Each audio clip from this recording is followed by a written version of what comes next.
There's always a little bit of a pause.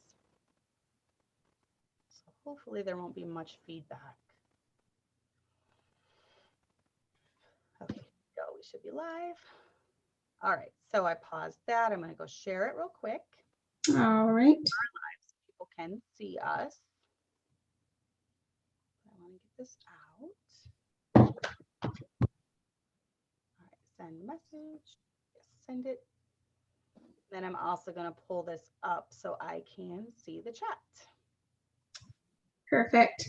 This smaller. All right, there's the chat. Okay, so we should be good now.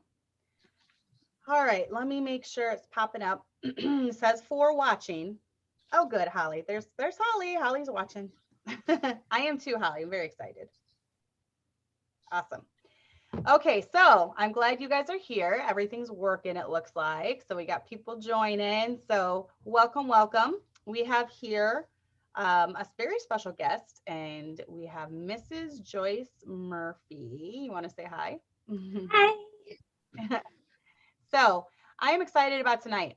I was telling her before the show started that I used to always be very, very intrigued. And I think most people are very intrigued because your life is so different in that, you know, sect of people, just the plain people, the Mennonites, Amish, whatever. So we're going to kind of go through a bunch of stuff. I'm sure we'll probably run out of time, and we might make this a two-parter. I don't know. But if you guys have any questions, please leave them in chat.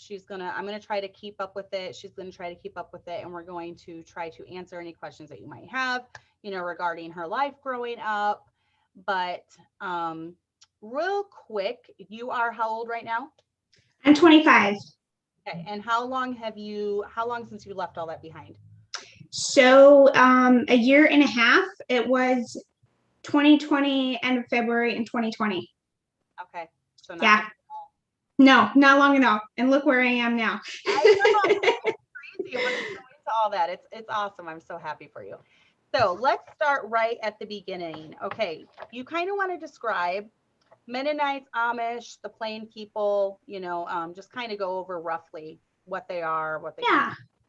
Yeah. So to the outside eye, I would say probably Mennonites and Amish kind of lumped together a lot. There's all kinds of both Amish and Mennonite. You got Amish driving cars. You got Mennonites driving cars. You got Amish with horse and buggy. You have Mennonites with horse and buggy. Amish tend to be more conservative, more of their groups, but there's groups plural. There's so many different groups. And their rules all, you know, kind of tend to vary, but in the end, there's a lot of overlap in a lot of the groups. And in the end, it basically boils down to, you know, you have to follow the rules of the church to be saved, whatever that particular church is. And yeah, it's a system of rules and stuff. And they'll give lip service to, you know, grace through faith. And they'll say, you know, that's how you're saved. But at the same time, if you don't follow all the rules, then you're not saved. And also, you can't know until you die if you made it or not. So you never know if you're good enough. Yeah. Yeah, that would be not. I would not. That to me, that would just make already just life just that much harder. Never having. Oh, yeah. You know, that I know when I die, I'm going to wake up in heaven.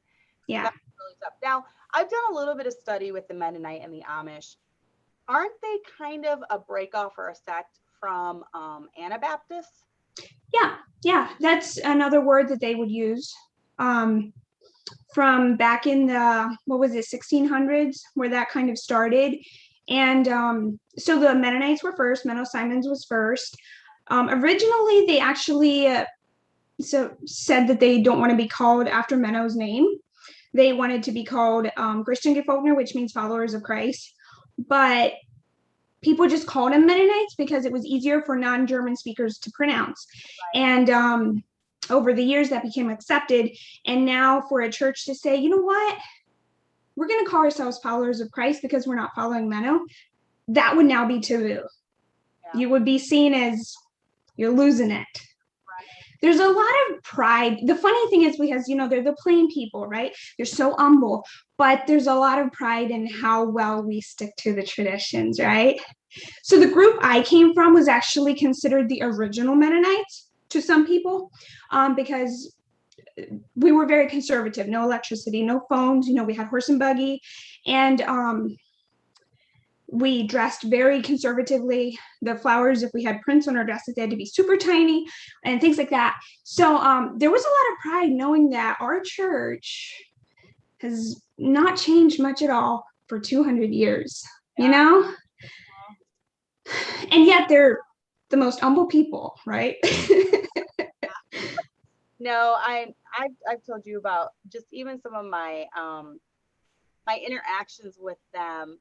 My best friend lives right in the middle of Amish country, and she said they're some of the hardest people to reach with the gospel. Oh, you're not kidding. Yeah, because it is based so much off works and their own focus, and they just don't understand that it's not that, it's putting all your faith and trust in the work of Christ that gets them to heaven. And you said also they preach against Baptists because of yes doctrine. Once saved, always saved. Yes, they will.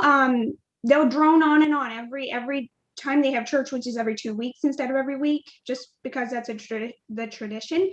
But they'll go on and on about, how we can't know, we have to keep working, striving for it, pressing toward the mark and hope that you make it.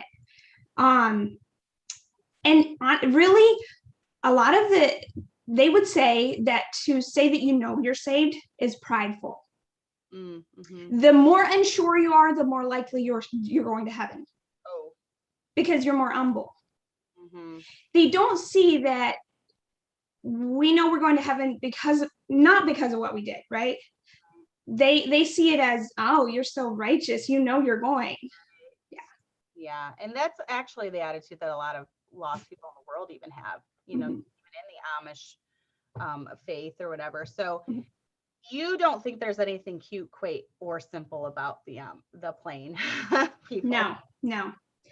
Very complicated culture. Yes. Yeah. It's definitely not like Hollywood portrays them. No. I've watched, clips of a lot of those shows. I can tell you that Amish Mafia is complete garbage. I don't know what that is. Yeah. Then there's one called, I think it's Return to Amish, which is about the teenagers and their Rumspringa, where they sow their wild oats and stuff. I felt like that captured some of the feeling that the young people go through, but of course, it can vary so much for different groups as to how that all plays out. Right. I'm thinking of like this Hallmark movie I saw once where she had like left the Amish and then she goes back. I don't know if you've ever seen that. And then she goes back to the Amish. It's some Hallmark movie, but it made it all very beautiful. And, it's such a great, quiet life and peaceful and, all of these other things. So very, very. But you believe that most of the Amish people are unsaved? Oh, yeah, for sure. And there's a lot of reprobates among them too, because they openly deny the true gospel. Mm-hmm. And then they're staunch, they hate, like the cops and anything like that. So they'll, nothing ever gets reported. If there's, child abusers or something like that, we need to forgive them, right? We need to get them therapy because they're confused. We need to forgive them and get them back in the community. Yeah.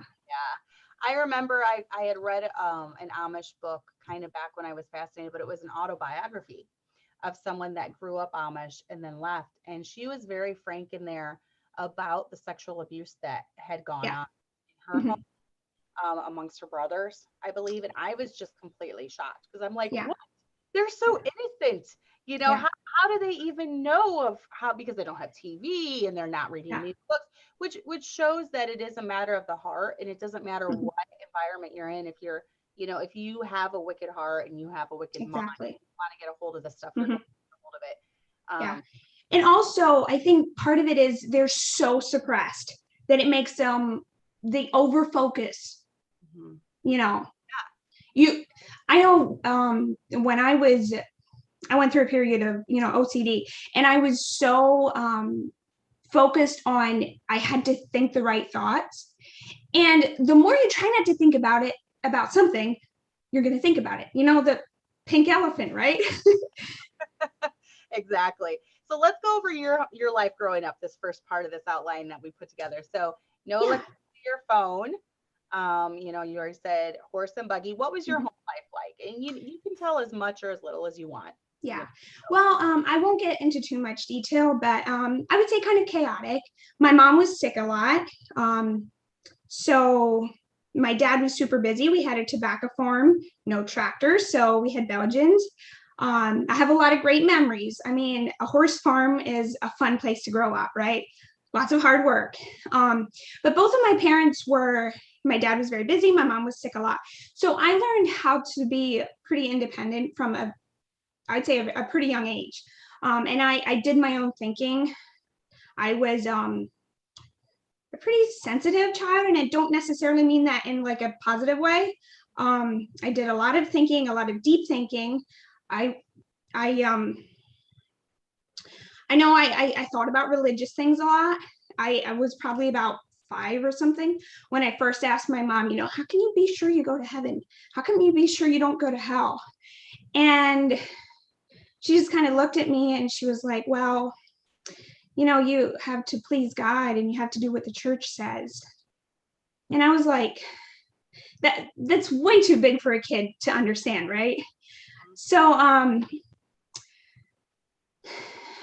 was probably about 10 when one of my friends got me into this. It was some kind of a mailbox club where you would get these papers every couple of weeks, and you could, you read the story, filled out the questions, and they were supposedly Christian.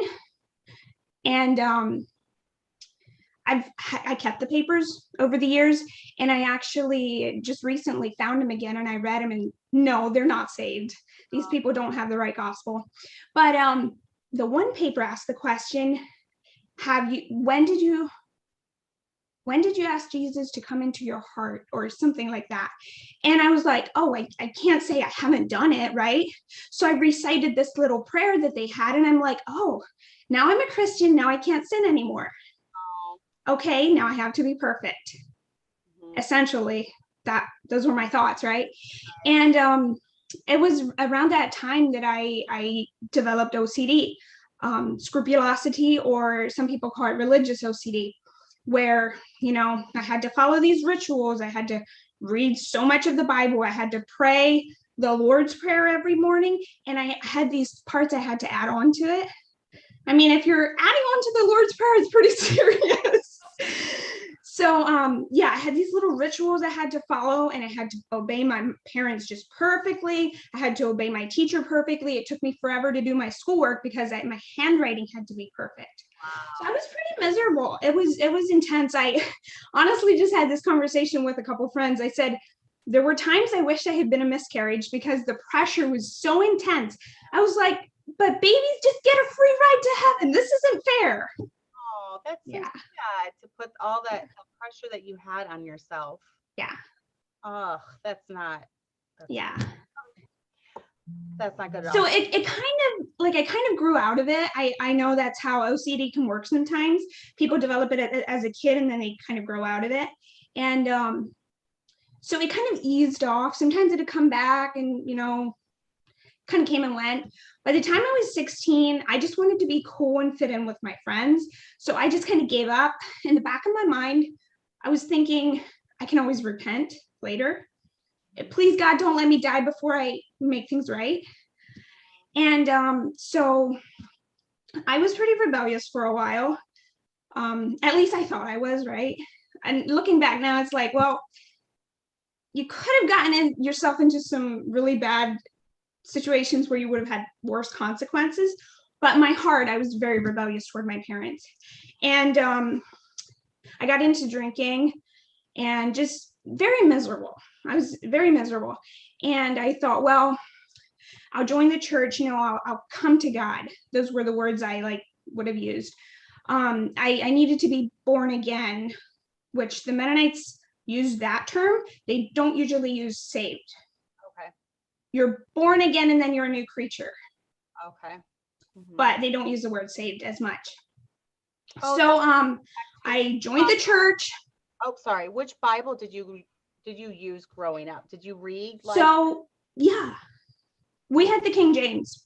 Okay. Yeah, so Mennonites, and I think most of them, this is true for most of the plain people, it's KJV only or the German Bible only. Okay. So we use both. The church was obviously is it the Lutheran? I forget what the German version. Martin Luther? Yes, I think so. Yeah. The Martin Luther. Yeah. Yeah. So some groups would exclusively use the German. We were allowed either or. So yeah, we read the King James.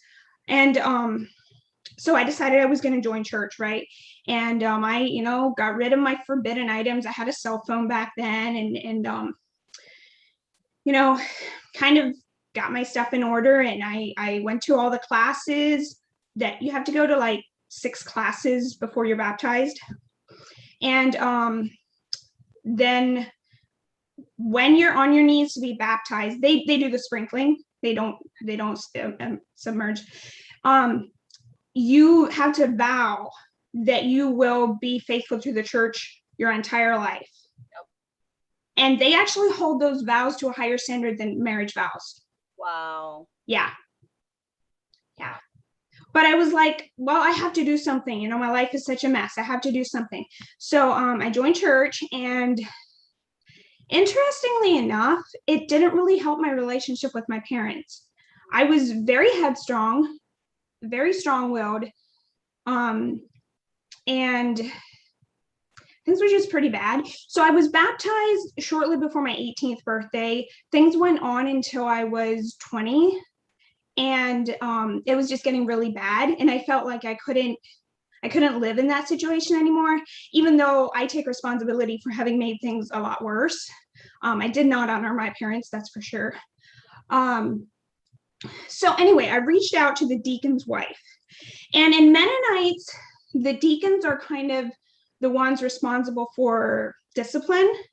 Mm-hmm. If someone's not following the rules, they're I don't really know how to exactly explain the work that a deacon does in the Mennonite church.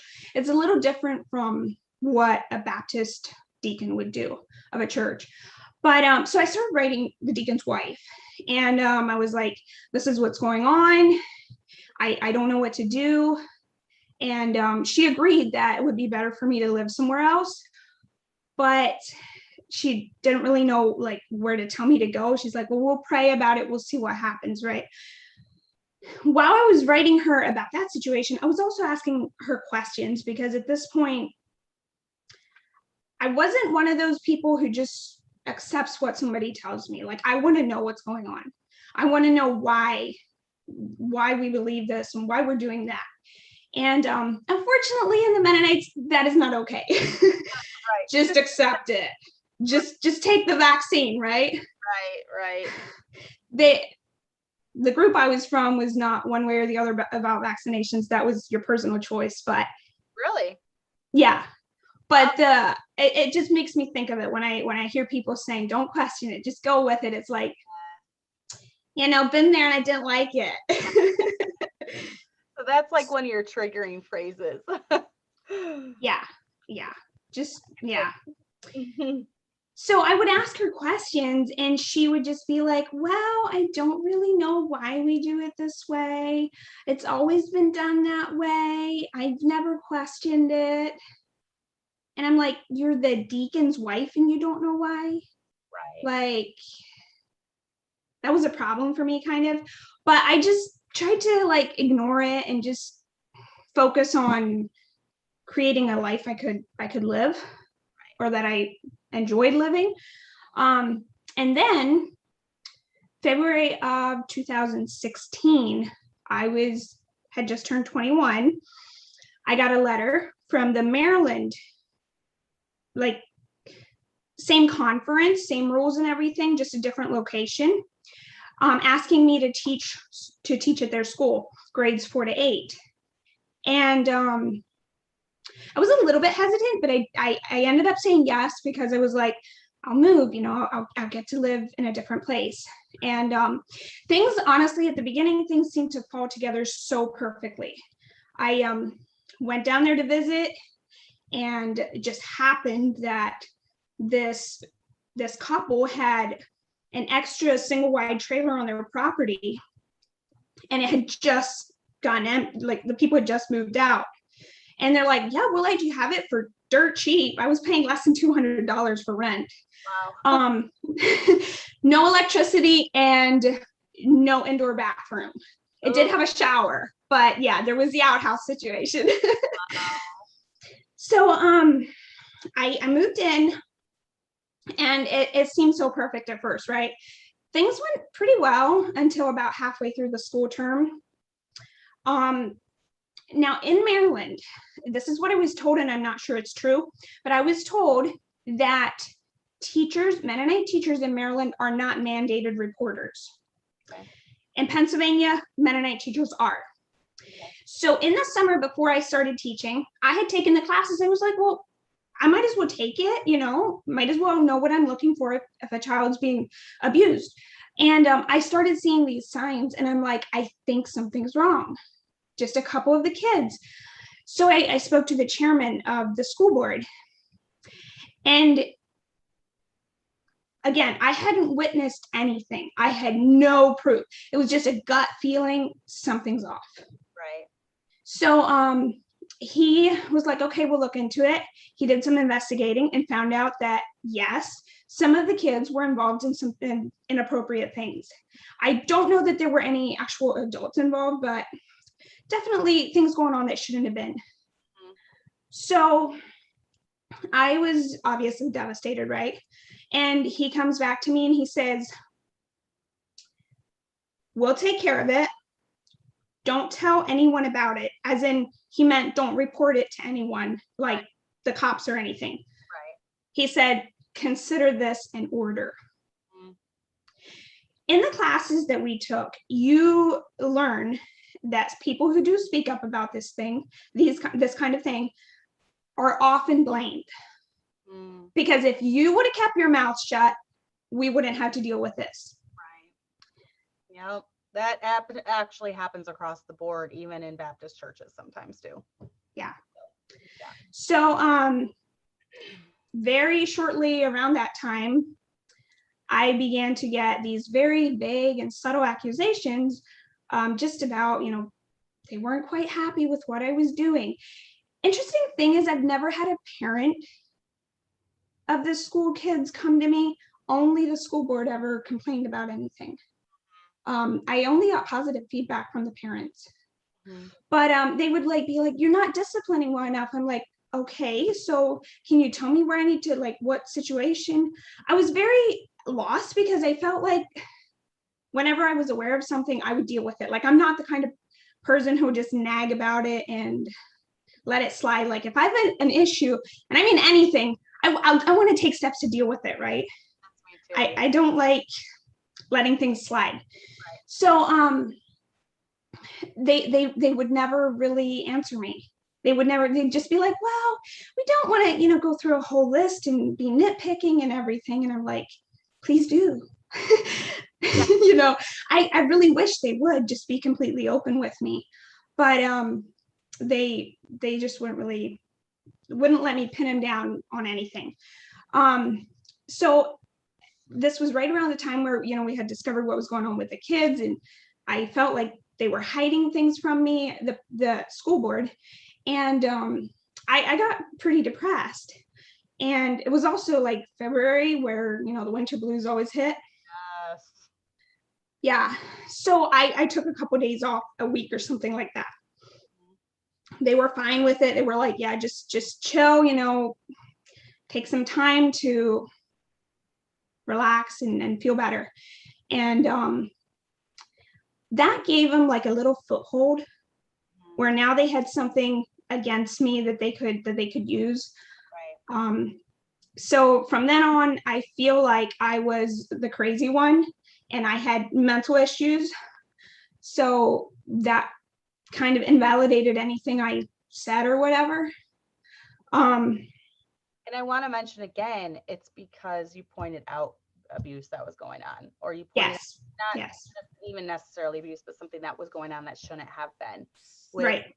I'm, and you were the whistleblower, and that happened so many times. Mhm. My husband's doing a really good series about abuse in the IFB, or calling out different, not necessarily abuse, but just calling Mhm. out different things that the IFB does wrong. And this, cover ups is one of them. Yes. So Mhm. it's across the board, definitely. So, For sure. yeah. So after you became the whistleblower, then a little bit later, they told you, what did they tell you? They told me that I needed to go to a mental health retreat over the summer. And they also said that I needed to improve Mm, or else my job was at stake. And I'm like, I was so shocked when they told me that my job was at stake, because up until then, I had been getting only positive feedback from the parents, and I hadn't had any specific something pointed out to me. You really messed up here. There was nothing like that. They were just like, you could do a little better with discipline. And it was like, I literally asked them, am I supposed to discipline for things I haven't witnessed? Things I've only heard might be going on. mm, Like, for instance, a child comes in and says, so and so pushed me. Like, how am I supposed to handle that? And they're like, well, no, you can't discipline for something you haven't witnessed. So yeah, that was confusing. I was shocked when they said that, but I was like, okay, all right. Just be honest with me. Please tell me what am I doing wrong? Where can I improve? And they're like, yeah, just do your best. And so a couple weeks down the road, we're getting toward the end of the school term. And I'm like, how am I doing? Is there anything I should change or improve? And they're like, you're doing great. Keep it up. No complaints. And then literally a couple weeks later, the school term ends and they're like, you can't come back. mm. We told you need to shape up or else. And I'm like, but you told me I was doing good. Yeah, well, we might have made some mistakes. Oh, wow. Yeah. Mm-hmm. About at that same time, my landlord, who was an older guy and his wife, actually ministers of the cult, started just making these random accusations. There was a pond in the middle of the neighborhood, right? And a bunch of Mennonite families lived kind of out around it. I had a very good friend who still lived with her parents, but in that same neighborhood. And we loved to go swimming on warm days in that pond. And sometimes her younger brother and her cousins from the neighborhood would come along. They were ages maybe 9 to 13. And sometimes there'd be a bunch of kids and we'd go swimming down there. I never thought twice that there would be anything wrong with it. The group that I was from, swimming was fine, right? You wear modest clothing, swimming's fine. I know some groups believe you shouldn't go swimming, but that was not the case. Swimming down there, sometimes the parents of the kids would be there, sometimes they weren't. But it was in the middle of the neighborhood. Everybody could see us from the house, right? None of the parents ever had a problem, but suddenly my landlord did. It was inappropriate. It wasn't Christian.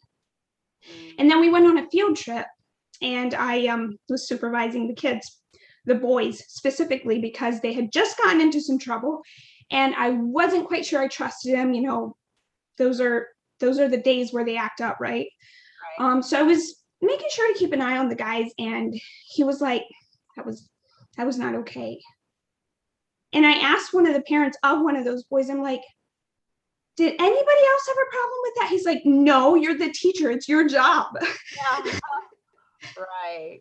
So I felt like he was throwing shade on my reputation. I literally felt like he was trying to blame me for the issues that had happened at the school with the kids. Right. That was crushing. I love those kids. I would have done anything for them, right? And looking back on what I know of what's common in those situations, it's like, well, no surprise, really. Right. So everything was fine until it wasn't, until you blew the whistle. Yes. And then Yes, very much. they had to smear your reputation, come up with stuff to accuse you of. Yeah, unfortunately, yeah, that happened. I felt like if I just give them what they want, I'll just, I'll go to this retreat, whatever. Sooner or later, they'll realize I'm not trying to, I'm trying to be the good guy here. Sooner or later, they'll realize my motives were good and they'll let me go, right? Yeah, didn't work that way. No. No. So you were gone at the retreat. They wanted you to stay a long time.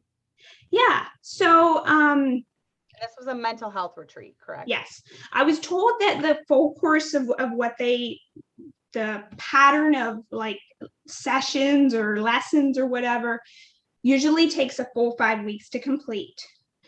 Nobody made it clear to me, or else I just didn't get it when they tried to tell me that people really don't leave before 5 weeks.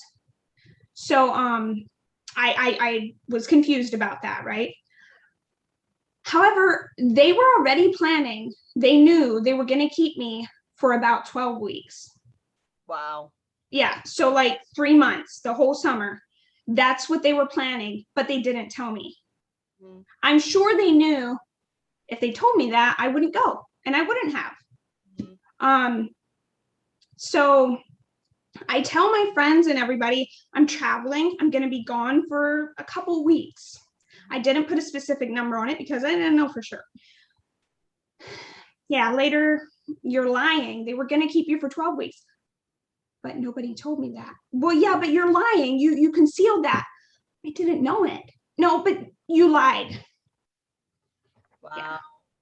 Yeah. That's awful when you're already in this cult where you're trying so hard to be good and trying so hard to work your way to heaven. And then you've got people constantly just like throwing shade, you're a bad person. No, I'm actually trying to be good, but no, you're bad. You're lying, you're a deceiver, whatever. That's really awful. Yep. So what happened at the retreat? Well, several pretty devastating things. I at that point, I felt like it was just one thing after the next. Like it was just a matter of time until something else was going to blow up. What was it going to be? First of all, I was assigned to a therapist that I felt, and honestly, looking back, I'm like, was she a psychopath herself? No empathy, no understanding.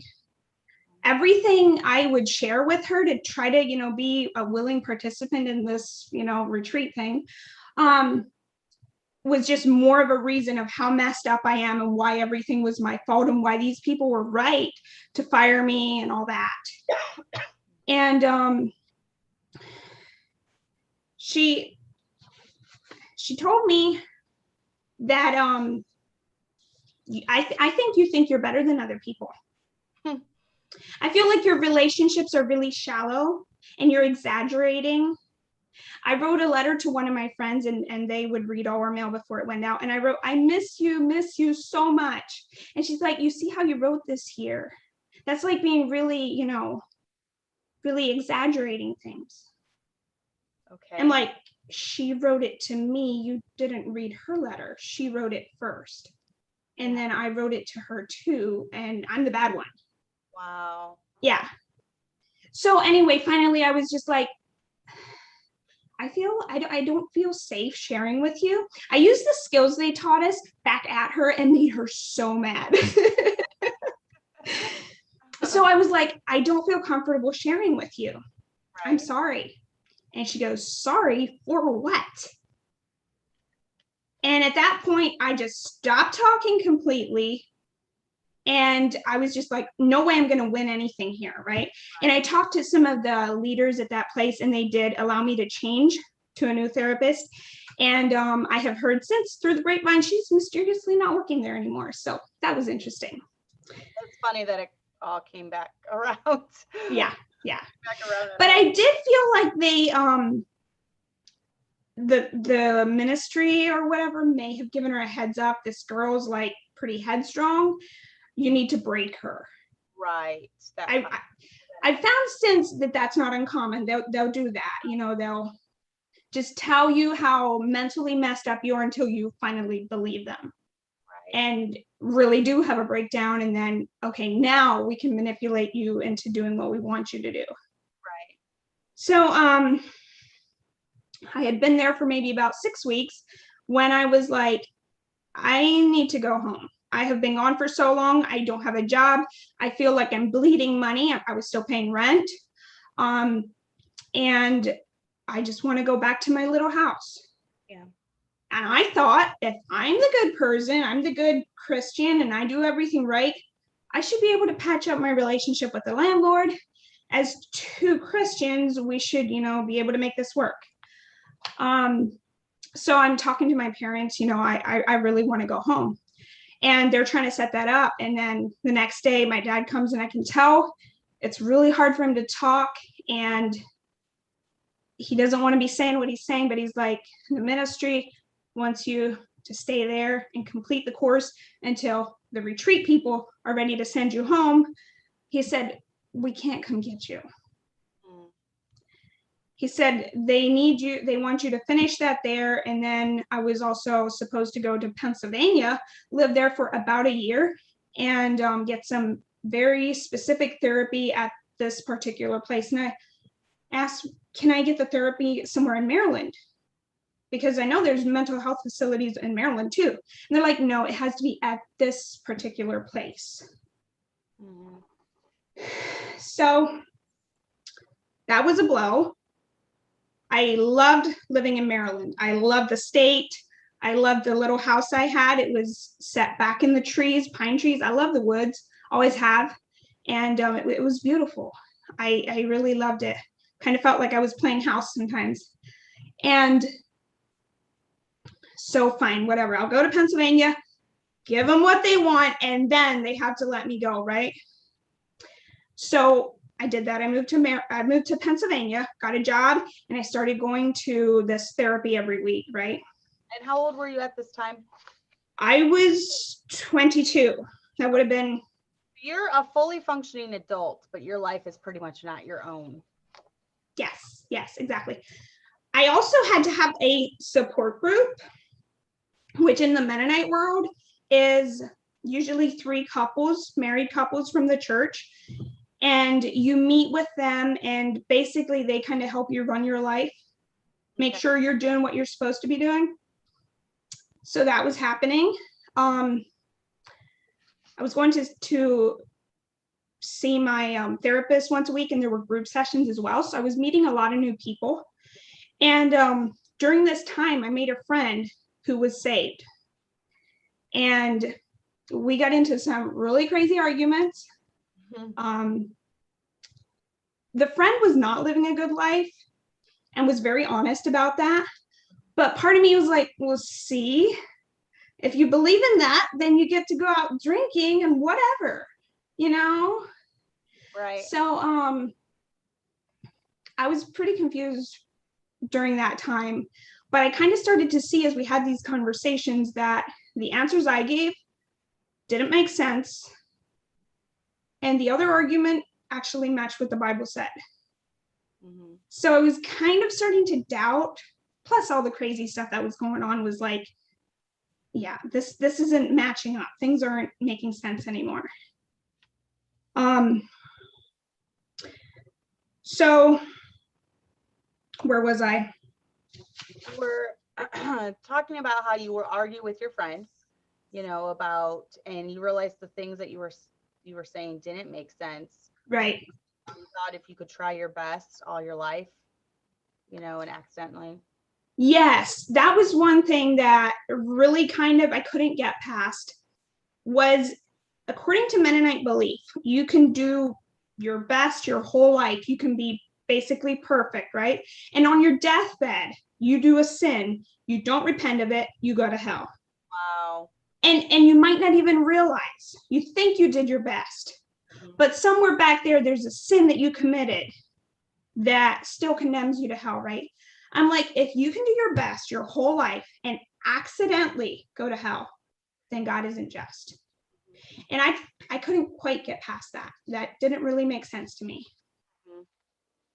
So what had all these things going through your head. You're starting to question everything, you know, Mhm. the way that you were brought up, and Mhm. you have to go to this therapy every week. You know, Mhm. your life is kind of being run for you, you know, and so this is all going through your head. And then you're starting to see the hypocrisy of everything. For sure. And interestingly enough, remember how I moved to Pennsylvania for the therapy? Right. The support group was asking me to do things that went contrary to the therapy. I thought the therapy was okay. It was obviously worldly therapy. But looking back, I don't view that as a negative part of my life. It did, teach me some good skills to have. But the therapy was all about, building relationships, right? And having living a more healthy life. They went behind my back and had a discussion with the ministry and decided that for, I want to say 3 months or 2 months, I would have no contact with certain people in Maryland, including the people who caused me the most issues and my best friend. Mm. And that was so contrary to the therapy. And I'm like, you see how this doesn't match up? And they're like, well, this is what we've agreed on, so this is what you have to do. Wow. I never promised Mhm. that I wouldn't have any contact with them, and but for the most part I didn't. There was one letter that I wrote where I sent some information to a friend that I had promised to give her, and I told them, this, I know this is what you're saying, I promised to give her this information, I'm going to send it, here's what the letter says, and I send it. But for the most part I had no contact with them, and that just made me be all the more open to other friends who weren't Mennonite. Right. I started kind of leaning on my other friends, that I met outside the Mennonites, and yeah, that didn't work in their favor. So I was getting toward the end of my time in Pennsylvania when I was randomly told by my Mennonite minister landlord that I wasn't welcome in the house I had been living in and paying rent for almost a full year. I paid rent and I wasn't in the house. Wow. I wasn't welcome there anymore, even though I had fulfilled the requirements that he had given me. Just Right. another broken promise. Right. And my dad was upset about that. After I originally moved out of my parents' house, our relationships improved a lot. I was a very headstrong person, and for me to be away from them kind of made things better, even though obviously I wasn't honoring my parents like I should have been. So we got together regularly when I was living in Pennsylvania again. And yeah, my dad got pretty upset because he was like, yeah, he promised. And but I was not going to let him force me to not live in Maryland, which I felt like what he was trying to do, the landlord. So I found a new place, got a new job, and moved back to Maryland. And I kind of thought I'll just forget about this whole salvation thing. I'll just forget about all these doubts I had. I'll just settle down, be a good Mennonite girl, and just kind of stay out of the spotlight. Just try not to, get any attention from the ministry and the school board. I wasn't teaching school anymore. And that's not the way it works either. Yeah. You kind of get marked, right? And now you're one of those. Right. But I was living in a house all by myself. I didn't have a close-knit neighborhood like I originally had. My best friends were not nearly as close. I didn't get to see them as often, and I was very, very lonely. And so I got depressed. I started drinking pretty heavily, and I was very confused because I think at the time I knew what true salvation was. And it was kind of a whole can of worms I wasn't quite ready to open. Right.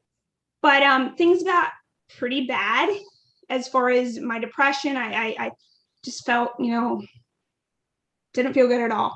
And like I said before, I'm not the kind of person who likes to let things drag on. I like to sit down and find a solution. Right. So I sat down and I made a list of pros and cons. At the time, I was very into finding my truth, living my truth, whatever. Partly influenced, by the counseling I had received.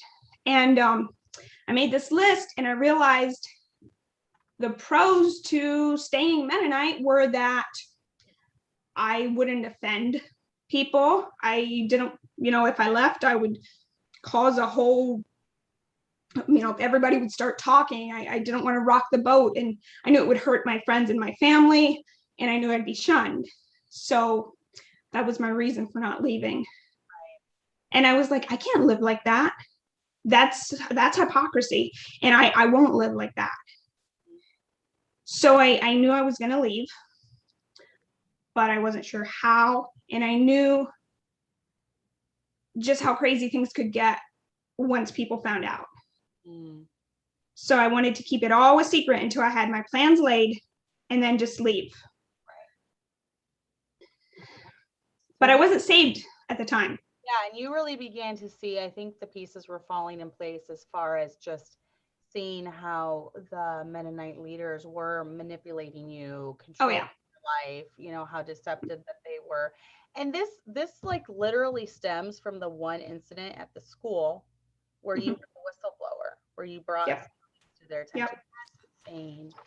See, and that backs up the story I was reading that I was talking about earlier about just different things that go on that they just want to hush hush. The sexual talk about, Wow. And it's so common. Looking back, I am 90% sure that a handful of my friends were being abused. Just knowing what I know now, and just from things they said, whatever, I'm like, yeah, something was not right in that girl's life. Right. That's really sad. Yeah. And it's sad too when you're taught that you can't say anything, because if you do, you're going to bring the cops in, and they're going to be investigating, and it's going to be all your fault. And so shaming seems to be a big thing too. Oh, for sure. Yeah. Yep. All right. So you decided to, so there have been instances where people have tried to leave, but the Mennonites have called the police on them when they Yes, that is true. And I was afraid of that happening, because I already had, a record for being mentally unstable, and I was literally struggling, right? But I feel like I had a legit reason. Yeah.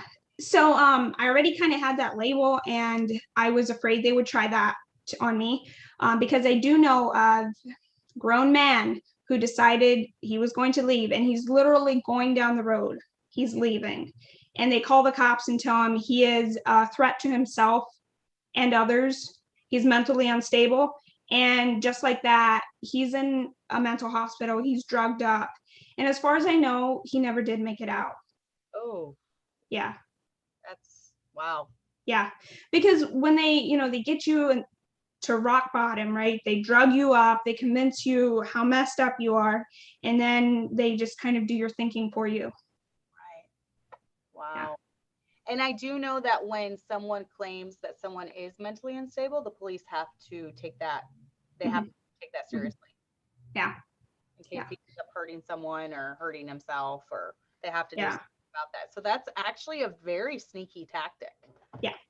Now, I do want to say, I don't think that's ever happened. I don't know that it's ever been that serious in the group I was from, but a Mennonite group, I know of a specific person that happened to. And I wanted to be very sure that didn't happen to me. So I got a cell phone, and I hid it very carefully. I didn't have electricity, so I had to haul a 12-volt battery into my bedroom at night to charge my phone. And then every time I wanted to power my wash machine, I had to have the air compressor I used to power the washer needed the battery to start, right? I like to tell people it was funny as time went on and got lighter. I got used to it. I guess I built up some muscle. I couldn't do it anymore, that's for sure. But yeah, that's I kept it very secret. And I went on YouTube, started listening to good pastors preaching the actual Bible. And so I got my phone beginning of October of 2019, and I didn't leave until 2020. So there was about, a couple months there that I was very, very lonely because I had all these secrets. And I felt like I couldn't just have a normal conversation with somebody because that was what was on my mind. So heavy. It took up all my mind space, whatever. And I felt like I couldn't think about anything else and I couldn't talk to anybody. I very nearly went crazy. A lot of going through your head. Yeah. It was a very dark time. I went back to drinking over that time, unfortunately, which of course just made everything worse. But I was learning a lot, and I kind of began to see, even more than I had earlier, what these guys are saying is true. Like, once saved, always saved. That is the true gospel. So I believed it as far as I knew it was true, but I hadn't gotten saved yet. I hadn't called on the name of the Lord yet. So it was beginning of December that I emailed Faithful Word Baptist Church, and I said, I'm a new believer, because I agreed with them. So I was like, well, yeah, I believe what they believe. I said, I have questions. At the time, what I was getting hung up on was, if I'm going to live a righteous life, I want to honor my parents. Is it right for me to break that vow that I made to the church and to do what I know is expressly against my parents' will? So that's what I wanted to talk about, right? So Brother Chris Segura from Faithful Word Baptist Church gave me a call back, and he focused on the important stuff, right? He got me saved. He prayed with me and made sure I understood the gospel. And he was also like, obviously there's the ideal situation, and then there's what's reality. We can't always honor our parents by doing what they wish we would do. And in some cases, living with your parents isn't a good idea. And so he kind of helped me feel a little better about that. And so that was December 6th of 2019 that I got saved. And at the end of the month, just after Christmas, I reached out to Mountain Baptist Church. I wanted to go to Good Baptist Church, but I didn't want to move across the country. I wanted to be out of the Mennonite area because I knew how awkward it is living as a shunned person. But I didn't want to move too far. Right. So Mountain Baptist Church, I found it online, and I watched sermons, and I thought it seemed like a great place. So I reached out. As far as the shunning part, different Amish groups practice it differently. A lot of Mennonites don't practice it at all. But the group I was from, shunning basically means you can't participate in the ceremonies at the church. You can't sit at the same table to eat as members. You can't give them any gifts. They won't take anything from your hand. And you can't really work with them. Okay. They're allowed to do you favors. They're allowed to give you gifts, but you can't do anything for them. Okay. So whereas for some groups, it's like no contact at all. It wasn't going to be that bad, but I knew it would be awkward, right? So I went to visit Mountain Baptist Church in January, and I was like, I like this place. The people are nice. They're not crazy, I had already caught on to what's super on IFB, right? Right. And I was like, yeah, okay, these people seem normal. Yeah. They are. Yeah. And so they helped me move. Without them, I don't know what would have happened, but I couldn't have done it. Many thanks to them. Right. Yeah. I actually remember around that time, Holly kind of reached out. Just told us to be praying for a young girl that was trying to break free of the Mennonite cult, and she wanted to come to their church, and but she was really scared. Scared, And I was so scared. Not only of just the whole part of leaving the Mennonites, but I was terrified of all the things I didn't know. For as far as clothes went, it's like everything you all take for granted, right? Right. I didn't even know how to use a vacuum cleaner. Right. And I was so scared. I was so scared.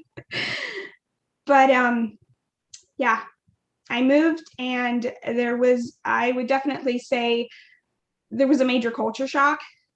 Mm-hmm. I felt a lot of the time like I didn't know who I was, because used to being Mennonite was my identity. Right. That was who I was. And now I would look in the mirror and I'd be like, who is this girl?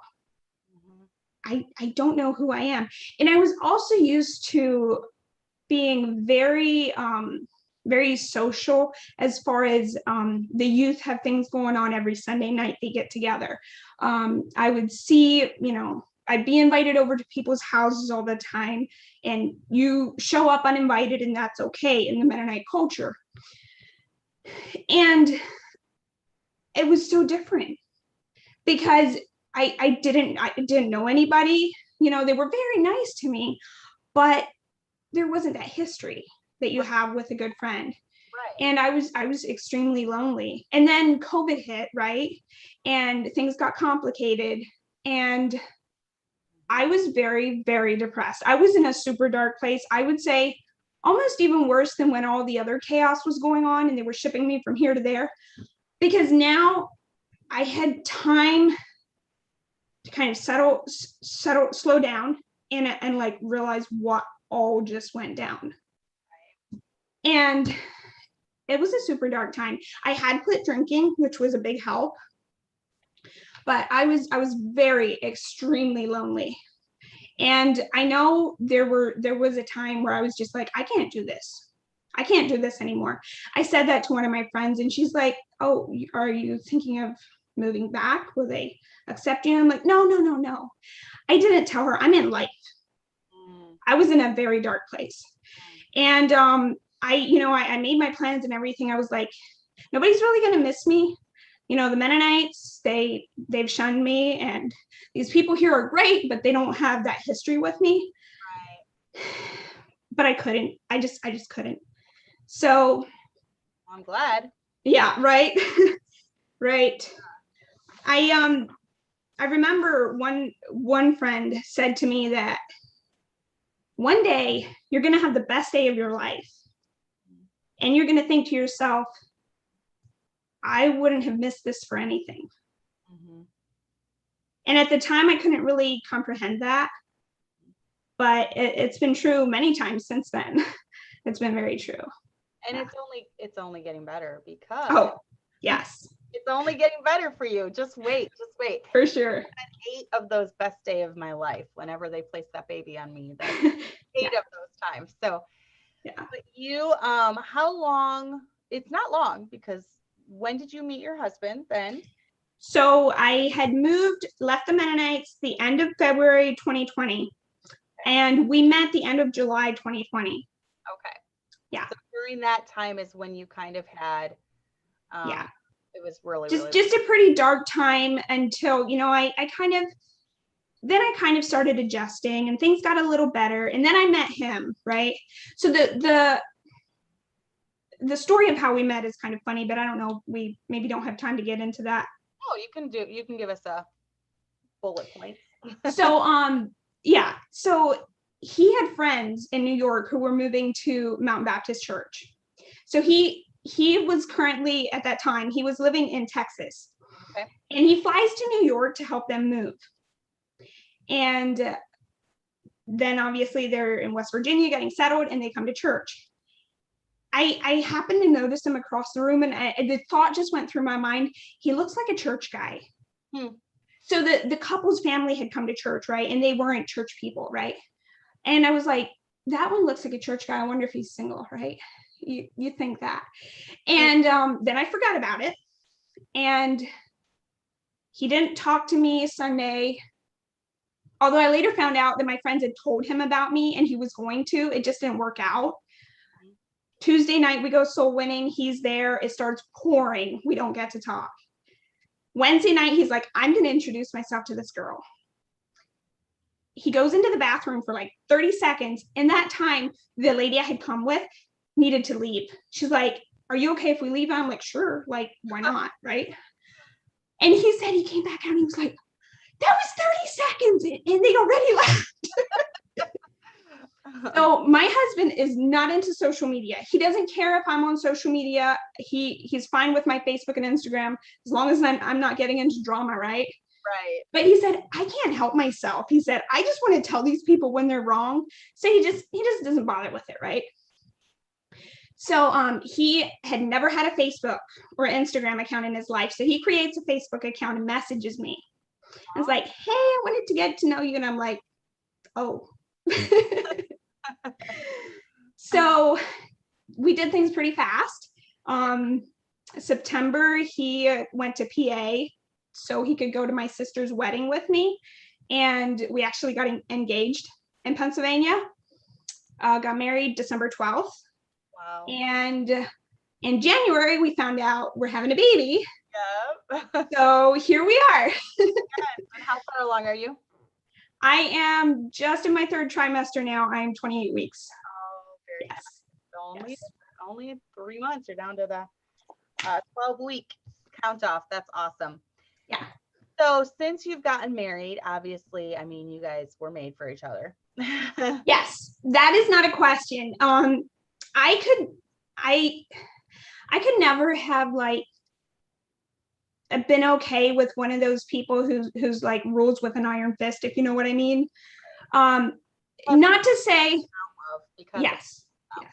Not to say my husband lets me walk all over him, right? That's not the situation. But he does know how to be very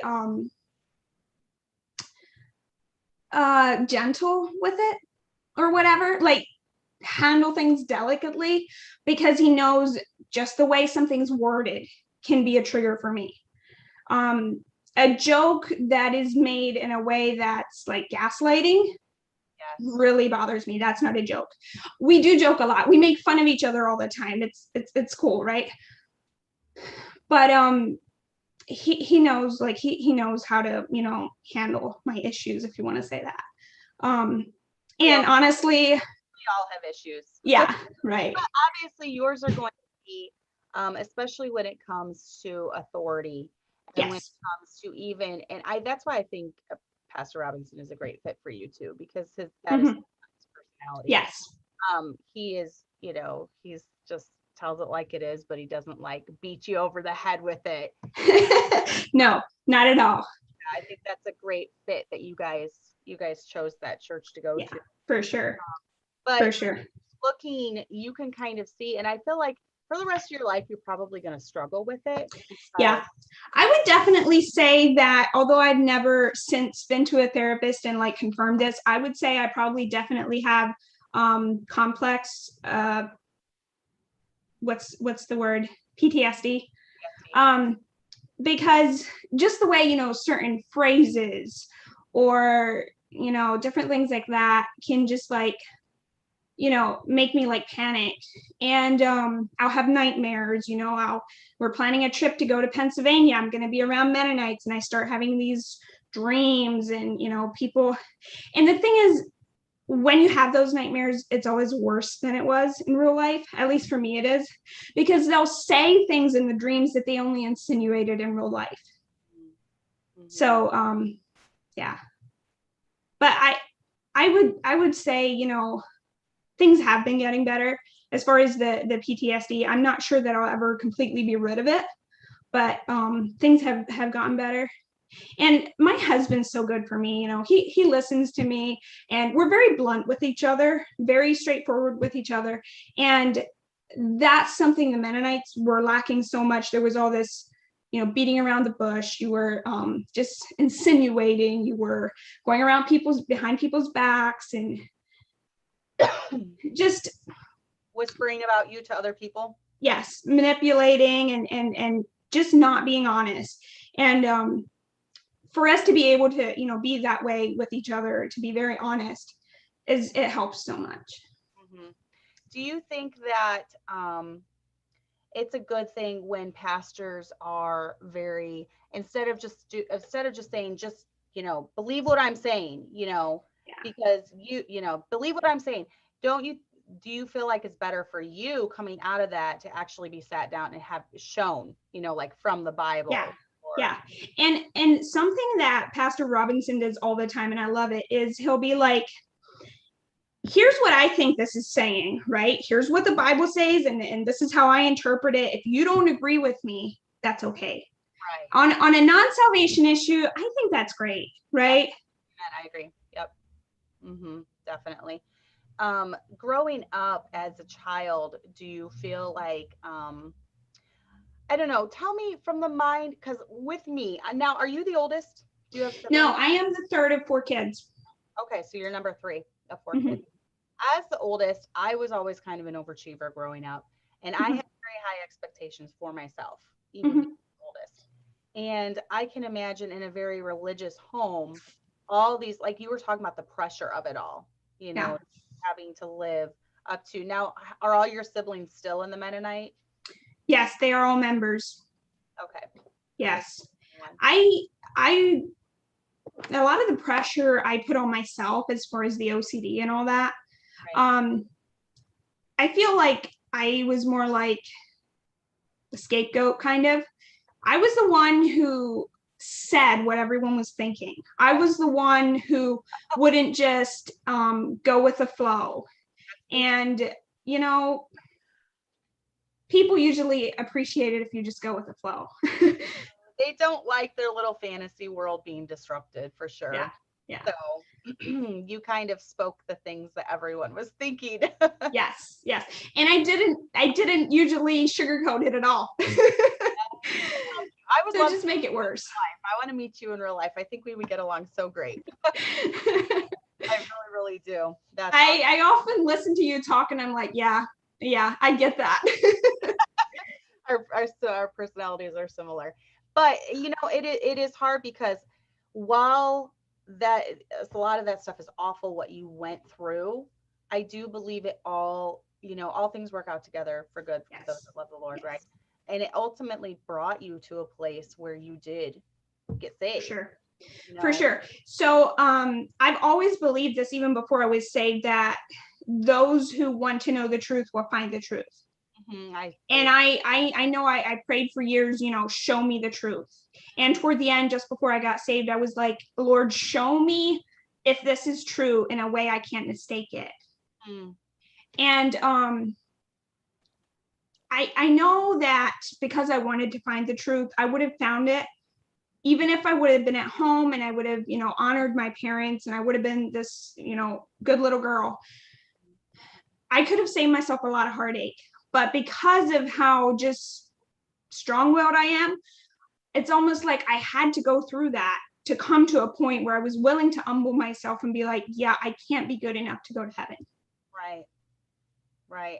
Was that hard for you growing up the way you did, reaching that point? For sure. It was, I don't know if you have ever gone swimming a lot, but have you ever jumped into really cold water and you feel like you can't breathe? Right. That was the sensation I got. I was like putting my trust in someone else. It was just like I knew I was letting go of control. Right. And just everything I've been through, that's hard for me, right? And I just felt all breathless and like, this is it. I'm jumping off a cliff and I will never be able to get back up here. Right. But yeah. That's awesome. Yeah. I'm so happy for you. I'm so happy that you made it out. And I'm hoping that your testimony can help maybe other people that are seeking. They know something's off. But this is very interesting too, because to me, you grew up so religious, reading the Bible, but yet even just reading it, there was something missing because of just all the brainwashing. Oh yeah. Yeah. I fell into the whole lordship salvation for a while because when I was living in Pennsylvania getting therapy and all that, it just felt so empty, right? And I was like, well, this whole God-shaped hole in your heart. I don't know if you've heard that idea. And I was like, well, I just need to get closer to God and then everything's going to be fine. But I never was able to get close enough that things felt right. It was just always like, I kept sinning, right? And it was, I just wasn't able to stop and like actually live a perfect life. And it was just like, what am I doing wrong? Mm-hmm. Yeah. And that's what makes my heart sad for the plain people, is that they're constantly striving but never at peace. And then the people who like speak up and be like, why, I just feel like I'm not getting there. It's just reinforced. Well, yeah, there's this sin in your life. If only you could get that sin out of your life, then you'll have peace. But you can't be perfect. So it's just a downward spiral. Mm-hmm. Yeah, it is.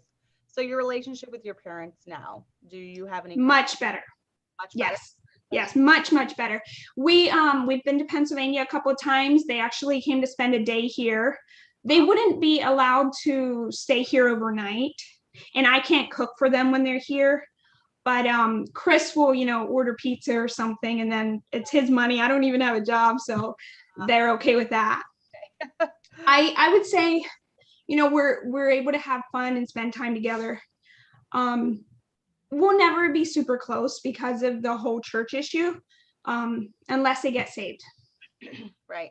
Well, that's something that we all can pray for. So, exactly. You guys out there that listen, you can pray for it as well. Pray that the Lord will soften their hearts and that you'll be able to, speak the gospel to them. Yeah, I did. So when I told my parents that I was leaving 2 weeks before I moved to Mountain Baptist Church, I told my parents, and the next day, overnight, they got a driver to bring them to Maryland to talk to me. And they're, kind of asking questions, what are you doing? And I just got my Bible out and I'm like, this is what's true. This is true salvation. And, the Mennonites don't believe that. And they were speechless. They really had nothing to say. I remember showing my dad, it might've been in 1 John where it says that we may know. Right. And he's like, well, I'm not sure what that means. I'm like, in my head, I'm thinking, it means what it says. Right. Yeah. It means that we may know. And I've actually shown that a lot out soul winning to prove eternal security. Yeah. That you can know. Yeah. Like, how can I know? You can't really know that you're going to heaven. So that's a good one that I definitely use a lot. So this is I enjoyed hearing your testimony, but it's very eye-opening too, just because I fear that a lot of this stuff can go on even in the Catholic Church. Oh, yeah. Where abuse is, people, the people that uncover the abuse are often gaslighted and made crazy, and people have to discredit them and discredit their reputation. And then it's just fascinating that it happened, in your life. Mennonite, it's crazy. Just people are all the same, I guess. So, and it doesn't matter what religion you are in, it can definitely. But we have lots of comments saying that they're going to pray for your family. Oh, thank you. And if you guys have any questions, go ahead and leave them down in the comments below, and hopefully, you can check in on them, and then sure, at your leisure or whatever. So I know this is all new. How are you adjusting now? Is it less overwhelming, the whole new? Oh, yeah, that's good. Yeah, for sure. I was just going through a lot of old papers, journals, letters, etc. And I was like, whoa, my life had so much drama. And now it's like, no, my life is so much more just relaxed. Right. Yeah. Now. What's that? You're at peace now. Yes, exactly. Have peace. So if you guys if you have any questions about salvation, maybe you are, you're from a plain background and you've never been saved, I will leave a link to the Bible Way to Heaven. My husband explaining, I can even leave the link to Pastor Robinson as well. and you can watch that, and it should be able to, answer any questions that you have just about, well, I've been taught I have to work my way to heaven. What are you saying? You can know that you're on your way to heaven, and it's not based off your works, and you absolutely can. So we will leave the links for that. So definitely. And then Avery said, Joyce's story resonates a lot with me due to some things in my past. Great job, Joyce. As time goes on, these feelings will become less raw. And this is you are just out of this not Yeah. very long ago. So this is all like new stuff that you are processing. So good for you. I am so glad that it worked out the way it did, and that you're happy and married and expecting. Yeah. Yes. So super exciting. So, all right, guys, leave any questions, like and share the video. Um, I'm going to go ahead and stop the live stream. You can go ahead and say bye.